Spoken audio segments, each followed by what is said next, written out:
Hey guys, welcome to stock info. आज हम बात करेंगे पावर फाइनेंस कॉर्पोरेशन के स्टॉक के बारे में।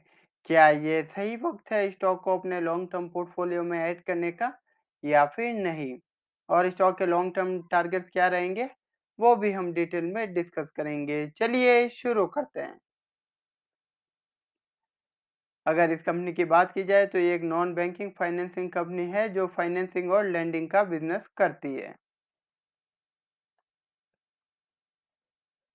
गाइस, स्टार्ट करने से पहले हम जान लेते हैं कि एनबीएफसी हमारी इकोनॉमी को बूस्ट करने में कैसे मदद करती है। गाइस, जो एनबीएफसी होती है वो स्मॉल फार्मर और स्मॉल इंडस्ट्रीज को लोन देती है एट कंसेशनल रेट्स। और गाइस, उसी पैसे का इस्तेमाल करके जो स्मॉल इंडस्ट्री होती है वो गुड्स का मैन्युफैक्चर करती है और लार्ज स्केल पे करती है, जिसकी वजह से जो उनकी एवरेज मैन्युफैक्चरिंग कॉस्ट है प्रोडक्ट की कम हो जाती है और प्रोडक्ट सस्ते में मिलता है।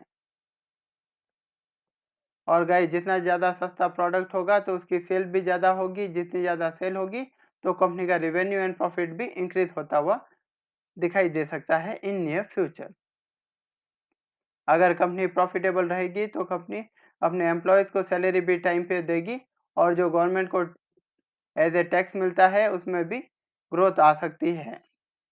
तो गाइस, एनबीएफसी का रोल बहुत ज़्यादा इंपॉर्टेंट है हमारी इकोनॉमी को बूस्ट करने के लिए। अब हम इस कंपनी की बात की जाए, स्टॉक के करंट मार्केट प्राइस की बात की जाए तो 119 रुपीज़ के आसपास आज स्टॉक एक्सचेंज में ये स्टॉक ट्रेड कर रहा था। रिवेन्यू की बात की जाए compare to the previous year तो आपको इस कंपनी के रिवेन्यू में ग्रोथ आती हुई दिखाई देगी। 2020 में इस कंपनी का रिवेन्यू था 62,297 करोड़ और 2021 में 71,707 करोड़ रुपीज।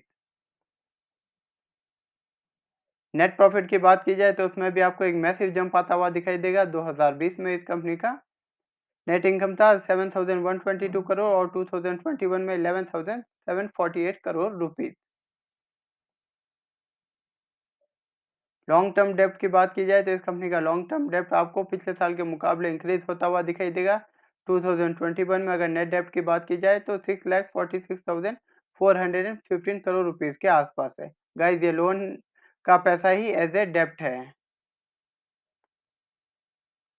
अगर इस कंपनी के प्रमोटर होल्डिंग की बात की जाए तो ऑलमोस्ट 56% के आसपास है पिछले 5 सालों से। तो इसका मतलब है कि प्रमोटर ने अपनी हिस्सेदारी कोई भी सेल ऑफ नहीं किया। इससे ही प्रूव होता है कंपनी फंडामेंटली बहुत ज़्यादा स्ट्रांग है और प्रमोटर को भी भरोसा है कि इन नियर फ्यूचर स्टॉक के प्राइस बहुत ज़्यादा राइज कर सकते हैं।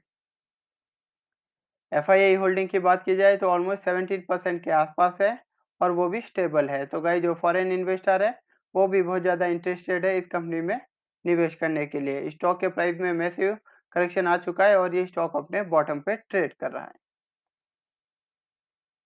ये आपके सामने है पीएफसी का chart on daily time frame.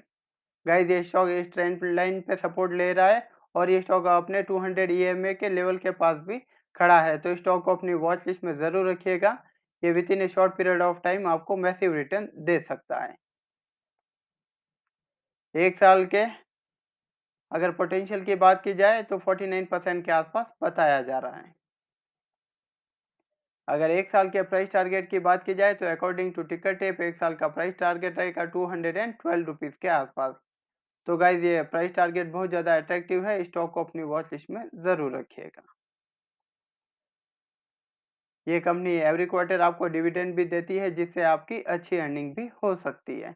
तो गाइज, ये स्टॉक एक फंडामेंटली बहुत ज़्यादा स्ट्रॉन्ग है और ये कंपनी प्रॉफिटेबल है। तो स्टॉक को आप अपनी वॉच लिस्ट में रख सकते हैं for long term investment purpose. आप कोई भी स्टॉक परचेज करें, खुद की रिसर्च कीजिए, एनालिसिस कीजिए, अपने फाइनेंशियल एडवाइजर से बात करके कोई भी स्टॉक में निवेश कीजिएगा। गाइस, अगर आपको कोई भी लॉस मेकिंग कंपनी के स्टॉक सजेस्ट करता है तो ऐसे लोगों से दूर रहिए, वरना आपको बहुत ज़्यादा लॉस भी फेस करना पड़ सकता है। अगर आपको ये वीडियो हेल्पफुल लगी, वीडियो को लाइक कीजिए, चैनल को सब्सक्राइब कीजिए। अगर आपका कोई सजेशन है या कमेंट है वो भी मुझे ज़रूर बताइएगा। गाइस, जितने भी मैंने मेरे चैनल पे स्टॉक बताए हैं तो आप एक बार जाके उनकी परफॉर्मेंस भी चेक कर लीजिएगा कि स्टॉक ने कैसे परफॉर्म किया है। जो भी मैं आपको स्टॉक बताऊंगा उसके पीछे प्रॉपर रिसर्च होगी।